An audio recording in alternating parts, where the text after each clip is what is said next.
por nosotros quiso morir, y que la gracia del Salvador siempre dirija nuestro vivir. En Jesucristo se halla la paz, en horas negras de tempestad, vienen las almas, luces solas, grado, consuelo, felicidad. Gloria cantemos al Redentor, que por nosotros quiso morir, y que la gracia del Salvador siempre dirija nuestro vivir.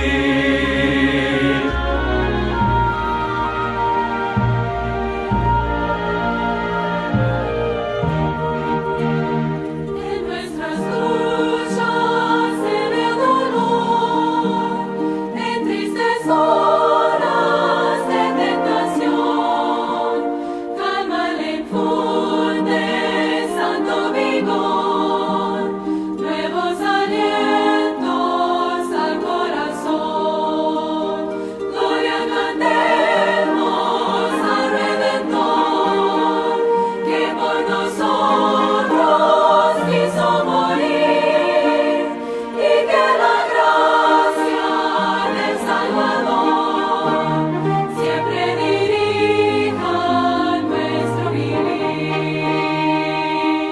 Gloria cantemos al Redentor, que por nosotros quiso morir, y que la gracia del Salvador siempre dirija nuestro vivir. Gloria cantemos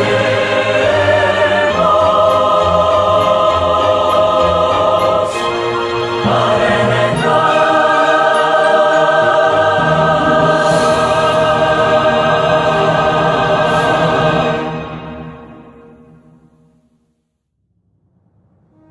Este no es solamente un día más, es un día que se aparta para pensarlo mejor.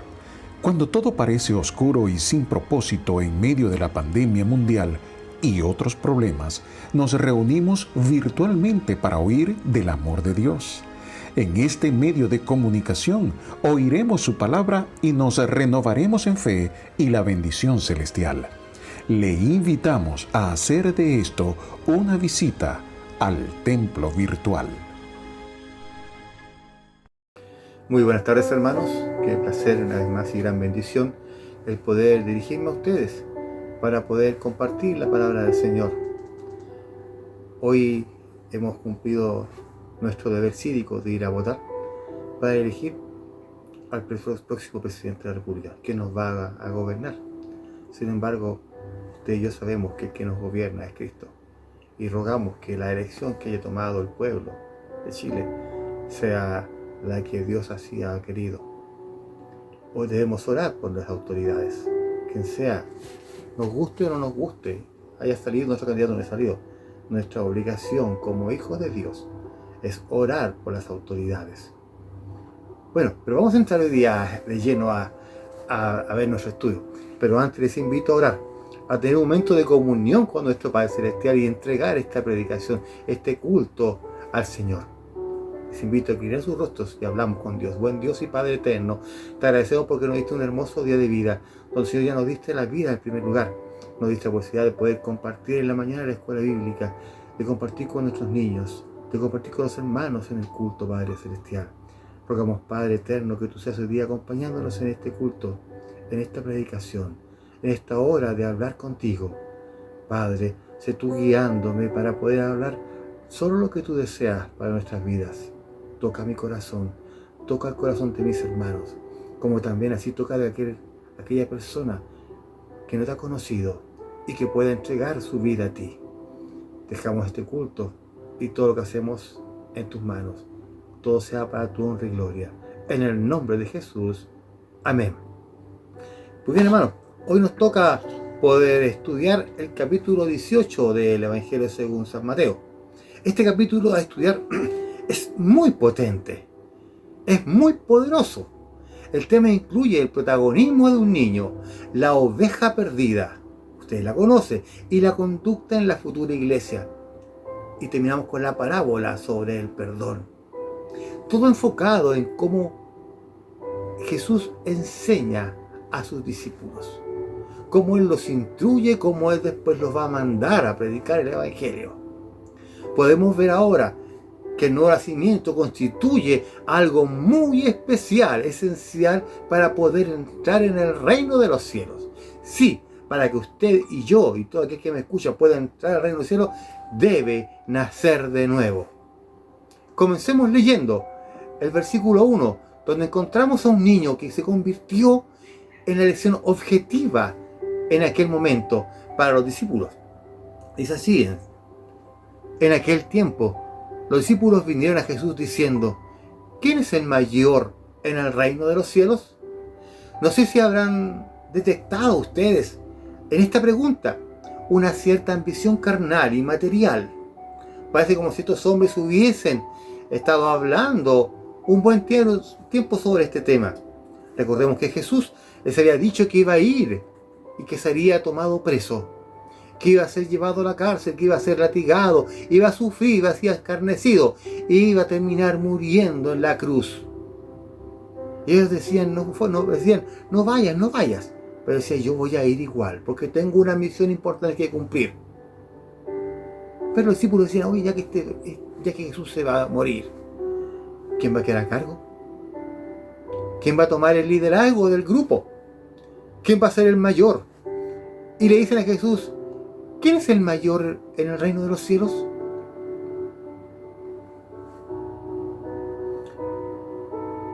Tal vez alguno de ellos pensaba razonablemente y que se consideraba que era más importante estar en el reino de los cielos como una persona con poder, con autoridad. Quizás ser líder allá. Sin embargo, el Señor adoptó una actitud que debió causar una gran sensación en ellos. Leamos el versículo 2. Y llamó a Jesús a un niño y le puso en medio de ellos. ¿Qué nos enseña? ¿Qué nos dice esto? ¿Y qué podemos deducir? Que el niño se acercó al Señor sin titubear. En el Evangelio según San Marcos 10, versículos 3 y 14 leemos: y le presentaban niños para que los tocase, y los discípulos reprendían a los que se los presentaban. Viéndolo, Jesús se indignó y les dijo: dejad a los niños venir a mí, y no se los impidáis, porque de los tales es el reino de los cielos. Aquí el problema no consistía en que los niños viniesen a Él, sino en evitar que los adultos les impidiesen cuando los niños se querían acercar al Señor Jesús. Aquí los adultos, los mayores, no querían que los niños fuesen a tocar a Jesús, los fuesen a molestar. Y Jesús dice: déjenlos que vengan a mí. De ellos es el reino de los cielos. Usted y yo muchas veces hemos reclamado porque los niños meten bulla, porque los niños están aquí, están allá. No, hermano, no nos debe molestar. Es de ellos el reino de los cielos. ¿Y dónde mejor podrían estar los niños que en la casa del Señor? ¿Dónde mejor? No existe otro lugar mejor. Quizás el hogar como segundo lugar, como segundo objeto. Tenemos aquí una hermosa imagen de Jesús colocando un niño en medio de ellos. Y entonces les dijo, como expresa el versículo 3, y dijo: de cierto os digo que si no os volvéis y os hacéis como niños, no entraréis en el reino de los cielos. Repito, de cierto os digo que si no os volvéis y no os hacéis como niños, no entraréis en el reino de los cielos. Se ha abusado mucho de este versículo. Se ha tomado, se ha doblado, se ha manipulado para poder hablar y explicar. Y se lo ha interpretado muchas veces de pésima manera, de mala forma. Recordemos que el Señor estaba hablando de la conversión, no de la reversión. Convertirse es entregar nuestras vidas al Señor. Y no una reversión, o sea, no volver atrás, no volver a ser niños, no retroceder en edad. Es decir, de volver a ser de una edad pequeña o una edad corta. Recordemos que Jesús habla con Nicodemo y le dice en Juan capítulo 3, había un hombre, dice la Biblia, la Escritura, de los fariseos que se llamaba Nicodemo, un principal en los judíos, un hombre con conocimiento, temido, respetado. Este vino a Jesús de noche porque tenía miedo y le dijo: Rabí, maestro, sabemos que has venido de Dios, sabemos, no era único, pero él tuvo las agallas, la fuerza de ir a Jesús. Has venido de Dios como maestro, le dice, porque nadie puede hacer estas señales que tú haces si no está Dios con él. Respondió Jesús y le dijo: de cierto te digo, que el que no naciere de nuevo no puede ver el reino de Dios. Y Nicodemo le dice: ¿cómo puede un hombre nacer siendo viejo? ¿Puede acaso entrar por segunda vez al vientre de su madre y nacer una vez más? Nicodemo no entendía lo que estaba diciendo el maestro, lo que decía Jesús. Nicodemo pensaba que tenía que volver a entrar al vientre materno y esperar un tiempo más y volver a nacer.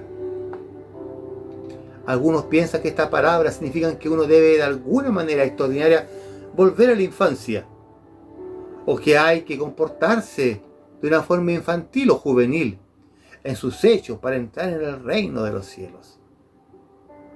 ¿Cómo me gustaría volver a tener 8 años, 7 años? Quizás para aprovechar más lo que perdí. Quizás tener 12 para poder aprender más. Yo no fui rebelde. Pero pienso que... Perdón, gatito. Perdí mucho tiempo. Perdí mucho tiempo de hablar del Señor. El Señor no está hablando de regresar a la pasada niñez, sino más bien de pasar a una vida nueva, de volver a nacer, pero ahora en forma espiritual. Usted y yo ya nacimos carnalmente,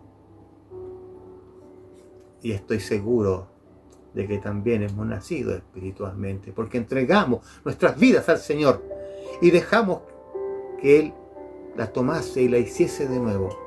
Usted y yo ya nacimos de nuevo. De esta manera le proporciona lógica al pensamiento de los discípulos al desviar su atención del tema de tener una posición elevada en los cielos, un cargo de liderazgo en el reino, hacia otro asunto de mayor importancia, que es el de cómo entrar en ese reino.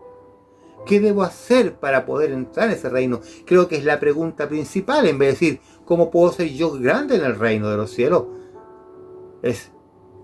La pregunta debe ser ¿cómo puedo yo entrar a ese reino? Esta fue una afirmación tan radical, tan fuerte y poderosa que vertió Jesús, que los dejó perplejos. Y Nicodemo decía: ¿cómo lo hago? Dime qué debo hacer. Los discípulos dejaron de discutir quién sería mayor. Lo importante que se enfatiza en este versículo es el nuevo nacimiento. Tienes que convertirte en un niño, en el sentido de que tienes que nacer de nuevo espiritualmente. ¿No lo has hecho? Es tan fácil. Solo entrega tu vida al Señor. Deja que Él entre en tu corazón, en tu ser, y transforme todo y lo haga de nuevo. Conviértete en un hijo de Él y vas a nacer de nuevo a una vida espiritual, a una vida en abundancia. Cuando naces de nuevo, comienzas a vivir espiritualmente como un niño. Qué lindo, el versículo 4. Así que cualquiera que se humille como este niño, dice la palabra del Señor, ese es el mayor en el reino de los cielos. ¿Usted ha observado un niño? Un niño corre para los brazos de su padre, de su madre, de su tía, de su abuelita. El niño busca quien lo alimente, el niño busca amor. El niño no se vale por sí solo.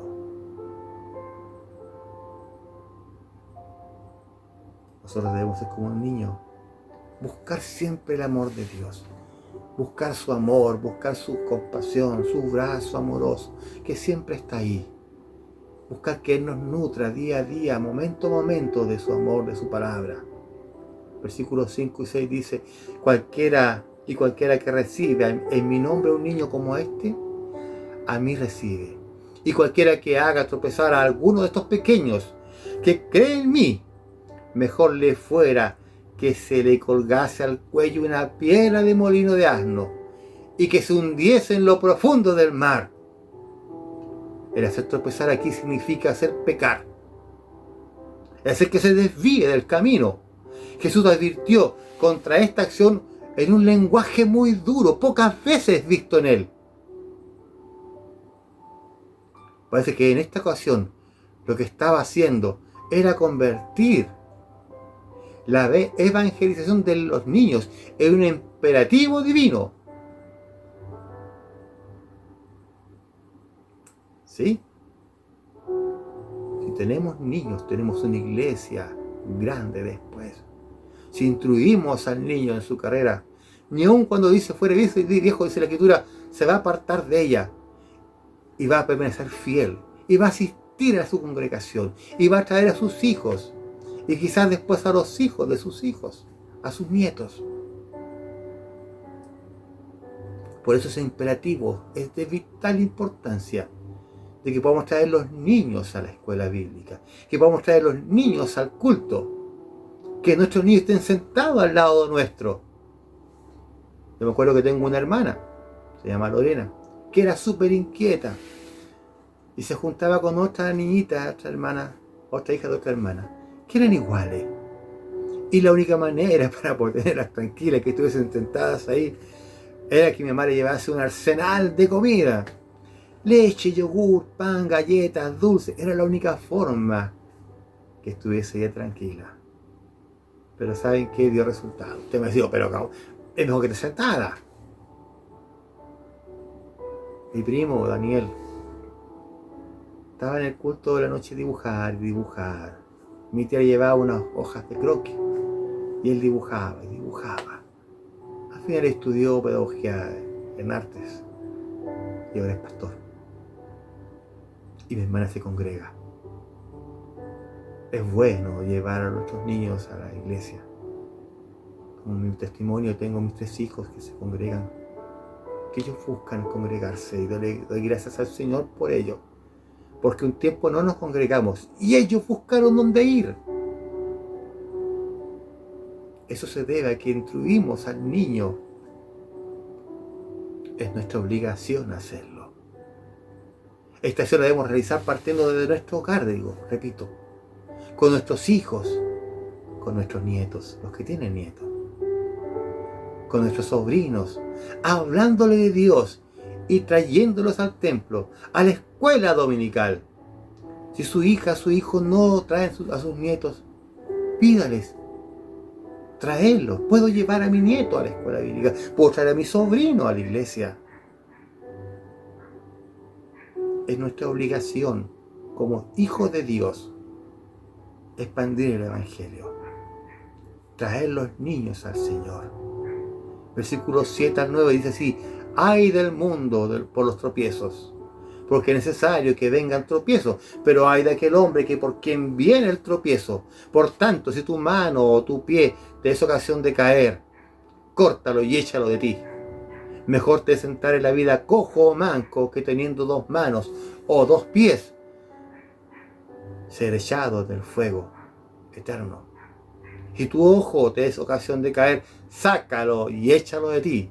Mejor te es entrar con un solo ojo en la vida que teniendo 2 ojos ser echado en el infierno de fuego, ser echado en el fuego eterno, en el infierno de fuego, dice la Escritura. Aquí se afirma que el juicio de Dios caería sobre aquellos que causan las citadas ofensas. Jesús no estaba enseñando la necesidad de automutilarse. También se malinterpreta. Oye, si tu mano es de ocasión, córtala. No dice que la cortemos, literalmente. No dice que me saque los ojos, ni los pies.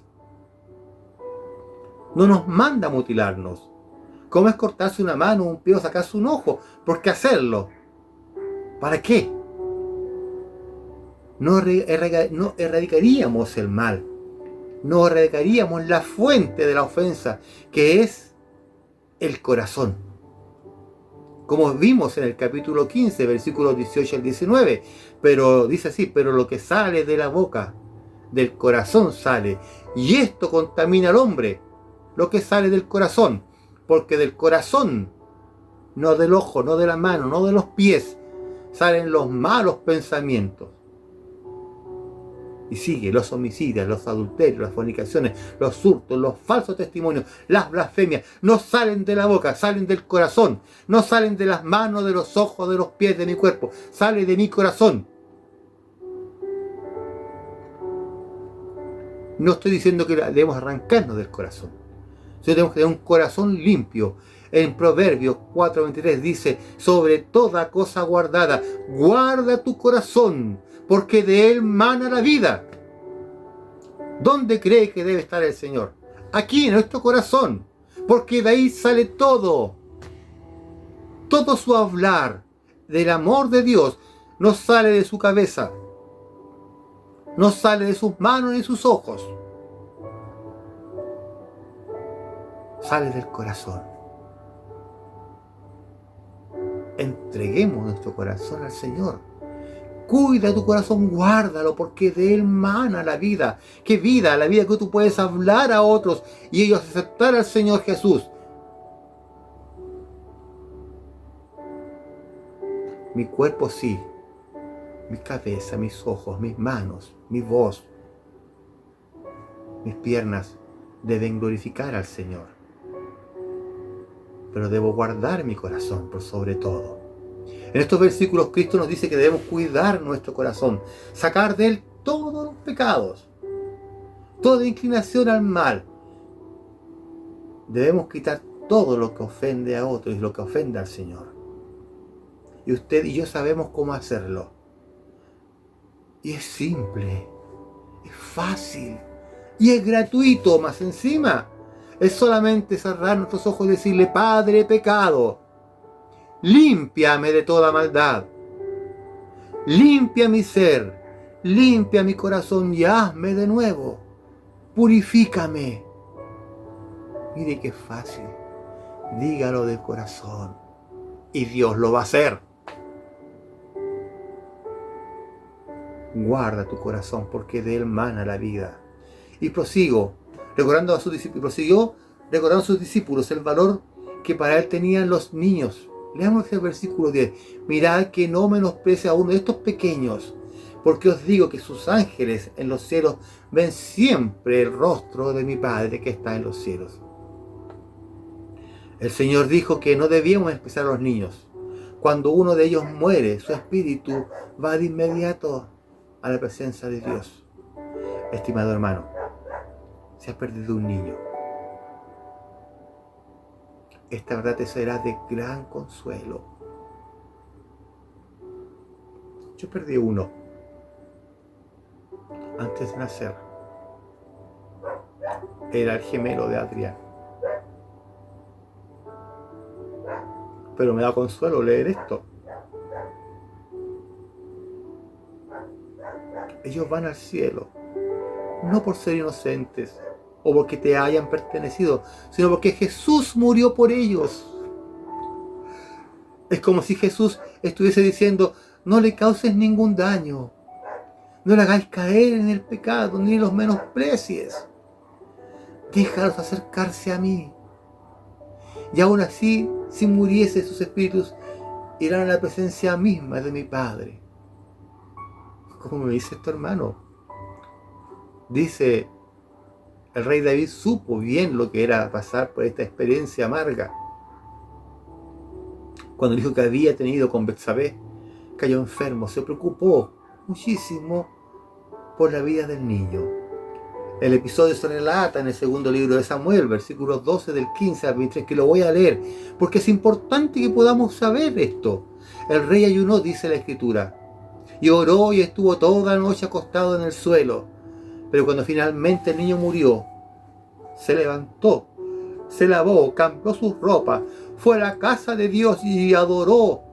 Sus siervos quedaron desconcertados por su actitud.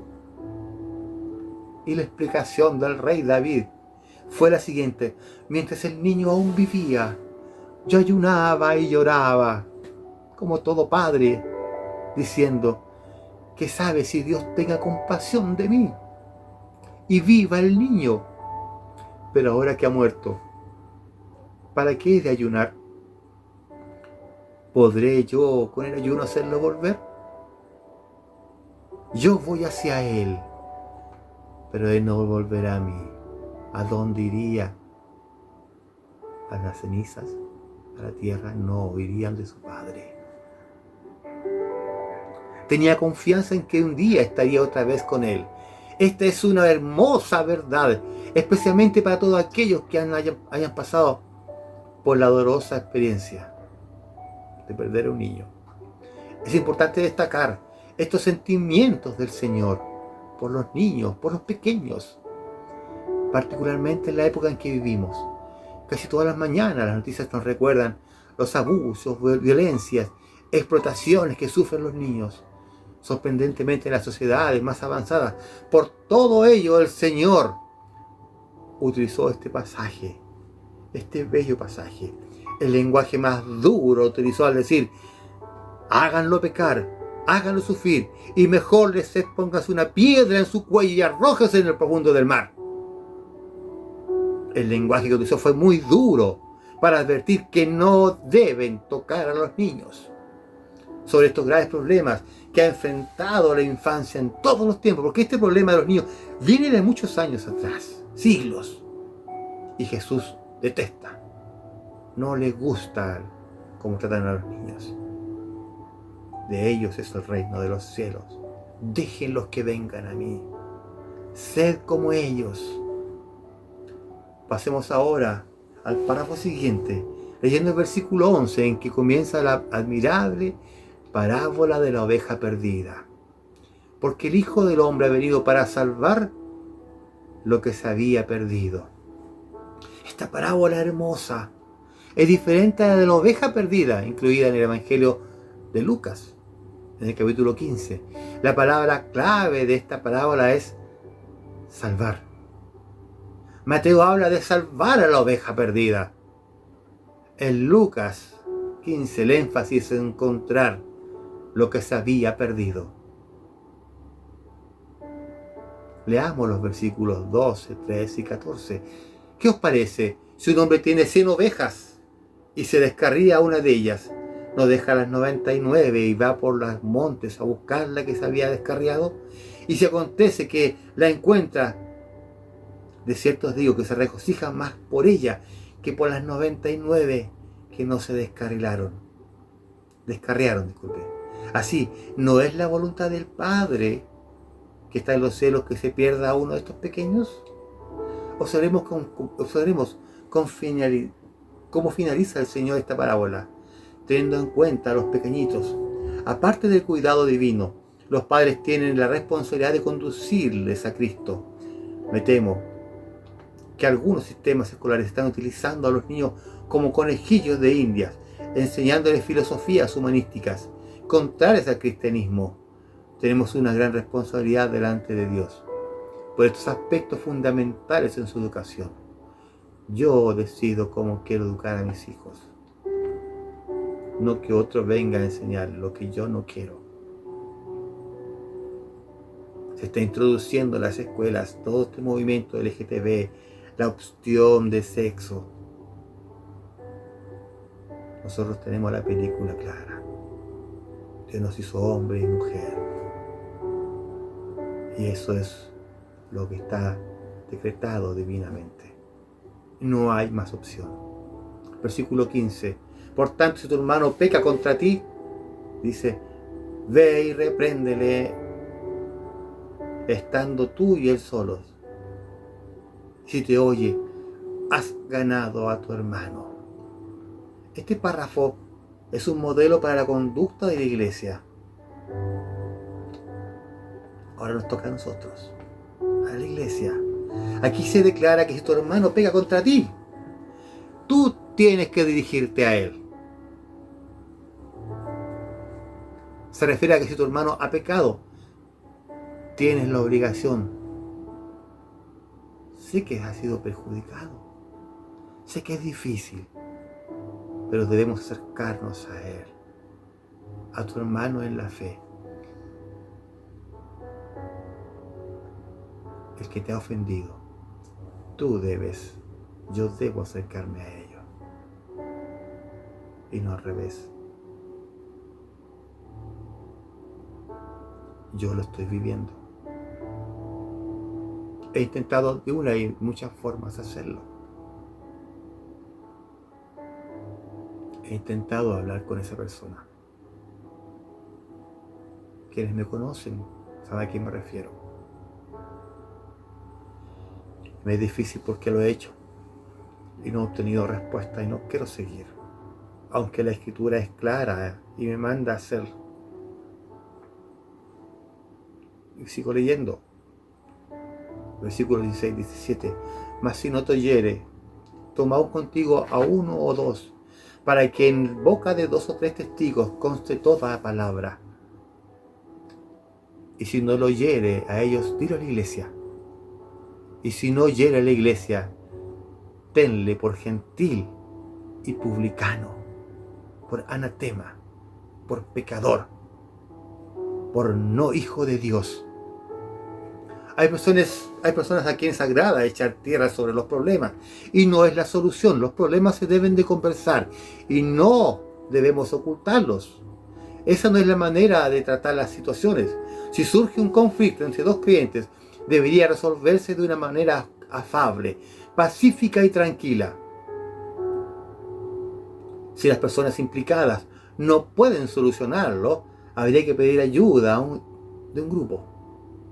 Y si éste no pudiese lograr un acuerdo, en el último recurso sería someter el problema a la iglesia como una autoridad final. En conclusión, y como leemos en el versículo 18, dice el Señor en esta relación con este tema: de cierto os digo que todo lo que atéis en la tierra será atado en los cielos, y todo lo que desatéis en la tierra será atado en el cielo. No esperemos llegar a nuestros problemas así. La solución es hablar con nuestro hermano. Siempre dejemos nuestros problemas al Señor. Ya hemos estudiado el contenido de este versículo en Mateo 16, así que no voy a ahondar en la explicación de sobre atar o desatar. Solo decir que si callamos o ocultamos la palabra de Dios, es como si atásemos en la tierra. Repito, si callamos u ocultamos la palabra de Dios, si no hablamos de ella, es como si atásemos en la tierra. Y si hablamos la palabra a otros, es como si la desatamos. Que la palabra sea para todos, no para un grupo. Nuestra obligación es ir por todo el mundo y predicar el Evangelio. Eso es desatarlo, eso es abrir en la tierra y en el cielo. Pero si nos quedamos callados, ¿cómo va a oír el hermano? ¿Cómo va a ir aquellos que tienen dolor, que tienen tristeza, que tienen necesidad de nacer de nuevo? Lo estamos atando para una vida eterna en el infierno. Y es nuestra obligación, al desatar y darles el conocimiento, es entregarles, decirles: sabes que Dios te ama y tiene un plan maravilloso para tu vida. Y estoy seguro que Él va a aceptar al Señor y va a desatarse las puertas de bendiciones, la puerta de vida eterna para esa persona. Y es tu obligación, y es mi obligación hacerlo. Y yo, gracias a Dios, ahora lo estoy haciendo. Estoy hablando de la palabra del Señor para que tú, que no has entregado tu vida al Señor, puedas hacerlo. Dios te ama, quiere tenerte como su hijo. Él está esperándote con ansias, con ganas, con amor, con un brazo fraterno lleno de paciencia, para decirte: bien, ahora eres mi hijo. Pasaste de criatura a ser mi hijo ahora. Y te doy vida eterna, te doy vida en abundancia.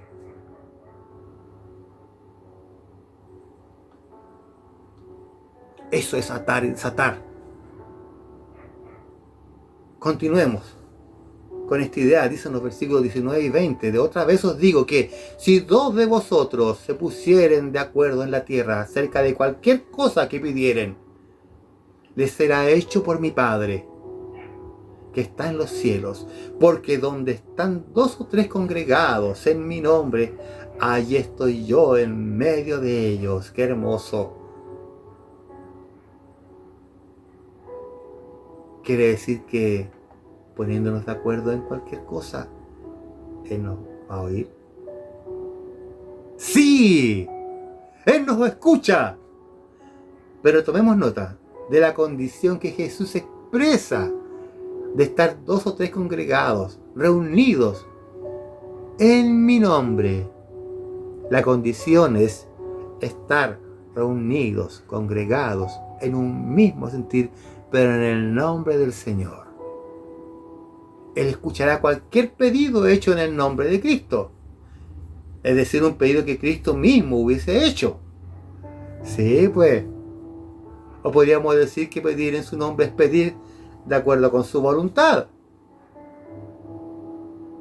Ponernos de acuerdo en decir: ¿qué quiere Dios para nuestra vida? Yo sé lo que quiere Dios de mi vida. Y cuando comencé con este ministerio de música, dije: amén, Señor. Amén. Cuando empecé a predicar, que no quería hacerlo, porque siempre me comparaban con mi papá. Me parece un evangelista. Yo no, yo soy un profesor, un maestro. Me decían: tú predicas como tu papá. Y dije: no, yo no predico como él. Y lo negué por mucho tiempo. Hasta que dije: ya, Señor, haz tu voluntad en mí. Lo voy a hacer. Y junté con mi familia y oramos en el nombre del Señor. Dije: yo ahora quiero hacer lo que tú quieras. Y Él ha concedido las peticiones de mi corazón. Creo que pedí lo que el Señor quería. Y Él ha sido bueno y bondadoso y misericordioso conmigo y con los míos, con mi esposa y mis hijos. La frase que dice: donde están dos o tres reunidos en mi nombre, allí estoy yo en medio de ellos, constituye la forma más simple de expresar el gobierno de la iglesia. Así como el versículo 19 presenta la nueva base de la valoración, el versículo 20 ofrece la nueva base para la iglesia. ¿Por qué? El 19 dice, otra vez digo que si dos de vosotros estuviesen de acuerdo en la tierra acerca de cualquier cosa que pidieran al Padre, está en los cielos, porque donde están todos los congregados en mi nombre, allí estoy yo en medio de ellos. Nos dice cómo hay que hacer las cosas, pedírselas al Padre, en el nombre de Jesús, no a la Virgencita, no al Santito, no a la figura, al Padre, en el nombre de Jesús. En la iglesia de los primeros tiempos comenzaron de esta manera, dice el libro de los Hechos 2:42, y perseveraban en la doctrina de los apóstoles, o sea, en las enseñanzas de Jesús, en la comunión unos con otros, en el llevarse bien. Y si habían disputas, problemas, enojos, contiendas, ellos lo hablaban y se solucionaban las dificultades. Y en el partimiento del pan y en las oraciones. No dice que se pasaban haciendo asado, pero sí compartían. Y en las oraciones oraban juntos. Y hoy día hemos venido a orar a hablar con Dios. Y eso hacían los apóstoles en esa época, la primera iglesia, esa primitiva. Leamos el versículo 21 que indica el último párrafo del capítulo sobre la nueva condición de Jesús para el perdón. Repito, el versículo 21 que inicia el último párrafo del capítulo sobre la nueva condición de Jesús para el perdón. Dice así: entonces le acercó Pedro y le dijo: Señor, ¿cuántas veces perdonaré a mi hermano que peca contra mí? ¿Hasta 7? Pero debió pensar que estaba siendo magnánimo y muy generoso cuando formuló aquella pregunta diciéndole: ¿7 veces? ¿Por qué? Porque se enseñaban los rabinos, les decían: perdonen 2 o 3, nada más.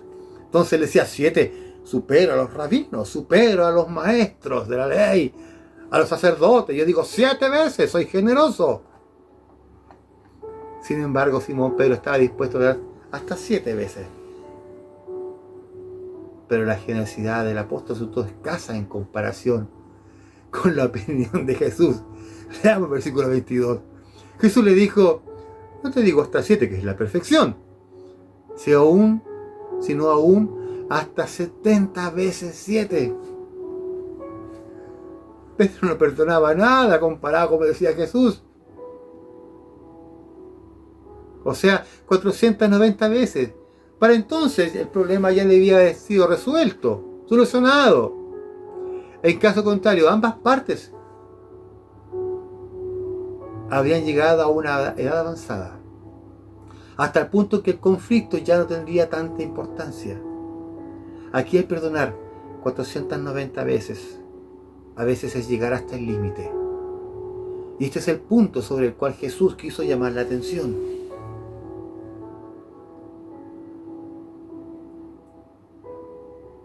Continuemos leyendo, del versículo 23 al versículo 27 de Mateo capítulo 18. Por lo cual el reino de los cielos es semejante a un rey que quiso hacer cuentas con sus siervos.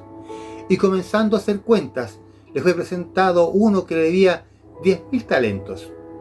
A este, como no pudo pagar, ordenó su señor venderle y a su mujer e hijos y todo lo que tenía, para que se le pagase la deuda. Entonces aquel siervo, postrado, le suplicaba diciendo: Señor, ten paciencia conmigo, y yo te lo pagaré todo. El señor de aquel siervo, movido en misericordia, le soltó y le perdonó la deuda. Probablemente el siervo estaba ofreciéndose a pagar la deuda a plazos, en cuotas. Creo que el Señor estaba utilizando deliberadamente una ilustración extrema o ridícula para enseñar una lección. La cantidad de dinero que el siervo debía a su señor ascendía aproximadamente a 12 millones de dólares.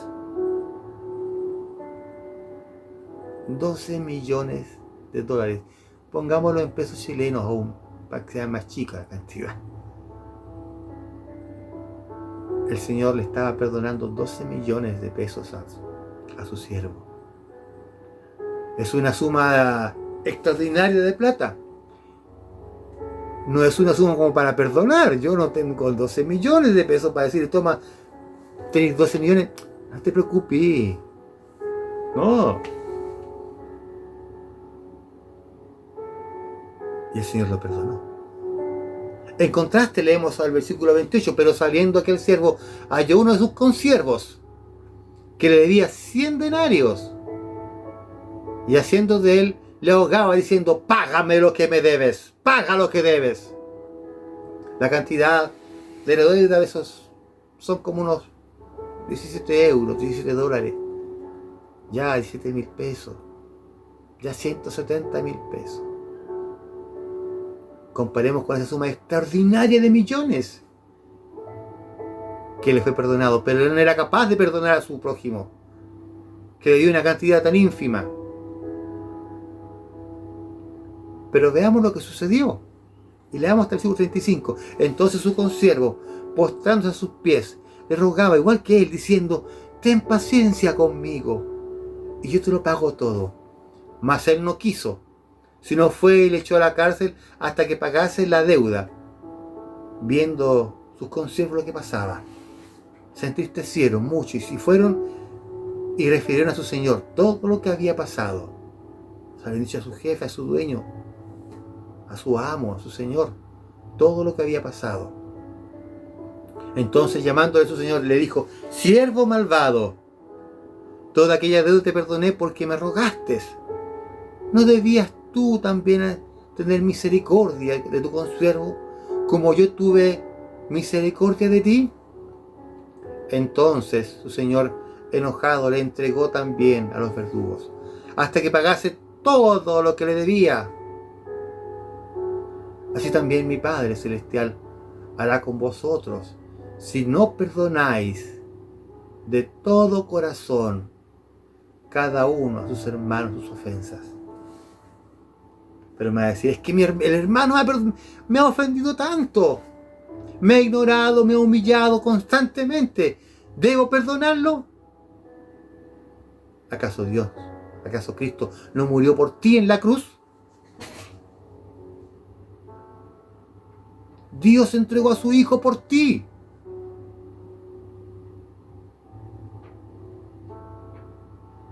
¿No es mayor eso que la ofensa de mi hermano? Esta parábola del siervo, que habiendo sido perdonado, se negó a perdonar a otro en su misma situación, ilustra el principio del perdón. Este fue un nuevo principio presentado en este pasaje, aunque no constituye totalmente la base del perdón para los creyentes, expuesta en la carta a los Efesios 4:32, que dice: sed más bien amables con otros, misericordiosos, perdonando unos a otros, así como también Dios os perdonó en Cristo. Dios, así como Dios te perdonó en Cristo, tú debes de perdonar. Qué difícil es aquello, perdonar como lo hizo, como lo hace Dios. Pero la Biblia nos dice que debemos hacerlo. Debido a que Dios nos ha perdonado, tenemos que perdonarnos unos a otros. Si Dios hubiera perdonado nuestros pecados de la misma manera en que tú y yo perdonamos, ninguno sería salvo.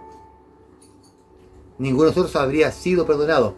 Pero después de habernos convertido en hijos de Dios, porque hemos sido perdonados, tenemos que perdonar. Es nuestra obligación perdonar. Analicemos nuestras vidas. ¿Qué tan malos fuimos? No vengan a encubrir. No encubramos nuestras maldades.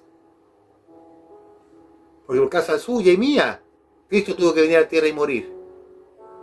Porque estaba seguro que usted y yo no íbamos a cumplir la ley. No íbamos a derramar la sangre del Cordero perfecto, porque no lo íbamos a hacer. Y Él se entregó a sí mismo y murió por ti y por mí, para perdonarnos todo nuestro pecado. ¿Y sabes qué hacemos? Y aún así seguimos pecando. Y Él sigue perdonándonos con sus 70 veces 7 hasta el infinito, como dice, y más allá. Siempre Él nos va a perdonar. Que Dios nos dé fuerza necesaria para poder cumplir este principio básico de la conducta cristiana, para apartar todo obstáculo en nuestra relación con Él y para disfrutar de una convivencia en paz con nuestros hermanos. Pero ¿cómo llevo esto ahora a mi vida? Porque Jesús mandó y enseñó a sus discípulos. En resumidas cuentas, debemos ser como niños para entrar en el reino de Dios. Esa es la primera historia.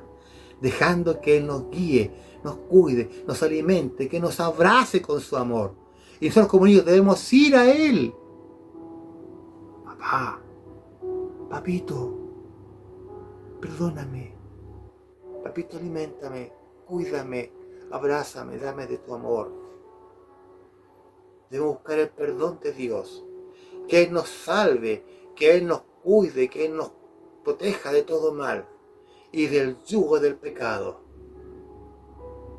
Dice, llevad mi yugo, porque mi yugo es fácil, mi carga es ligera. No tenemos que tener contienda con nuestros hermanos y procurar siempre el someter las cosas a Dios. Todo nuestro actuar, nuestro pensar, nuestro vivir debe ser conforme a la voluntad de Dios. Es decir, ¿haría esto? ¿Cristo haría esto de esta manera? Y terminamos perdonándonos los unos a los otros, tal como Dios nos ha perdonado. No 7, sino 70 veces 7. Es decir, siempre. Hermanos, usted que me escucha, Dios te ama y tiene un plan maravilloso para tu vida. Él quiere que seas su hijo. Él quiere que seas su oveja que vino a salvar. Él te quiere perdonar. Él te quiere cobijar en sus brazos de amor. Entreguemos nuestro corazón al Señor. Oramos. Buen Dios y Padre eterno, una vez más, gracias por tu amor inefable. Gracias, Señor, porque tú nos has entregado palabra en nuestras vidas. Gracias porque tú mandaste a tu Hijo a morir por mí y ha perdonado mi vida, ha perdonado todos mis pecados y los ha borrado. Padre eterno, te ruego por aquel que está escuchando y que está deseoso de ser tu hijo, muéstrale tu voluntad, entra en su ser y adóptalo como tu hijo. Padre eterno, gracias por todo. Quédate con mis hermanos en paz y que la gracia del Señor Jesucristo sea con cada uno de mis hermanos y conmigo. En el nombre de Jesús. Amén. Que el Señor nos bendiga, hermanos.